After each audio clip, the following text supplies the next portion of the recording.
Dulu kita lihat proses belajar, mengajar atau pelajar dari Indonesia pergi ke negeri sumbernya Islamnya Indonesia. Jadi Islam di negara kita ini kan sumbernya dari Hadramut, sebagaimana disebutkan oleh pakar-pakar sejarah. Dari Hadramut, beliau-beliau berdagang dan berdakwah sehingga sampai Indonesia ini mayoritas memeluk agama Islam. Kemudian ada seperti jeda waktu sekian lama, kurangnya pelajar dari Indonesia belajar ke Hadramut. Belajarnya ke tempat-tempat yang lain, bagus belajar dari manapun, tapi belajar dari tempat asalnya Islam yang berkembang di Indonesia ini sempat terjadi jeda. Maka kakeknya Habib Muhammad, yaitu Habib Muhammad Anis bin Alwi Al-Habsyi, yang lebih dikenal orang dengan sebutan Habib Anis, yang kebetulan wafat pada 14 Syawal rahimahullah. Beliau duduk di Zawiyah Masjid Riyadh. Buat pemirsa yang mungkin belum tahu istilah Zawiyah, Zawiyah itu serambi ya. Jadi serambinya ulama itu tempat untuk duduk cari ilmu ya. Duduk untuk buka-buka kitab.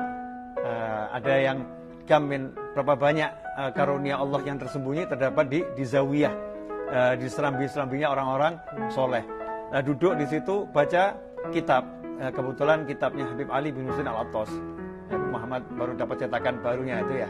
Tajul A'ras. Baca kitab tersebut sampai khatam. Kemudian Habib Anis ngomong begini. Ini kita sudah baca sejarahnya orang-orang soleh ini, udah kita baca, udah kita pelajari, alhamdulillah khatam. Nah, sekarang saatnya kita datangi beliau-beliau ini yang sudah meninggal, kita datangi ke makamnya, kita ziarah. Kemudian kita cari anak keturunannya yang masih ada, kita sambung silaturahim. Ya, kita harus berangkat ke Hadramut nih.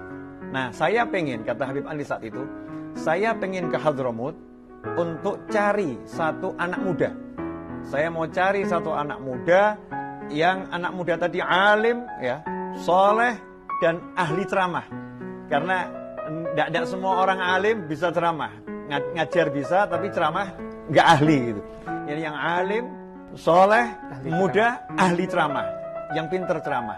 Mau saya bawa ke Indonesia, mau saya kelilingkan, biar nanti umat Islam di Indonesia bisa melihat ilmunya ulama-ulama Hadramut. Biar nanti kembali belajarnya itu ke Hadramut. Subhanallah, berangkatlah rombongan besar setelah mungkin sekian ratus tahun, nggak ada rombongan sebanyak itu yang berangkat ke Hadramut untuk ziarah. Berangkatlah Habib Anis bersama rombongan.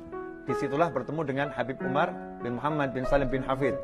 Beliau saat itu masih sangat muda. Singkat cerita, akhirnya dibawa ke Solo, kemudian dikelilingkan ke beberapa pesantren di Jawa Timur dan pesantren yang lain. Singkat cerita, akhirnya bawa murid ke Hadramut, hingga sekarang ada Darul Mustafa, dan nyambung umat Islam itu betul-betul dari Hadramut ke Indonesia, Indonesia Hadramut, Hadramut Indonesia, Indonesia Hadramut, sampai sekarang kita lihat sangat banyak pelajar yang belajar di Hadramut, baik di Darul Mustafa, di Rubatarim, kemudian di Al-Ahqaf dan lain sebagainya.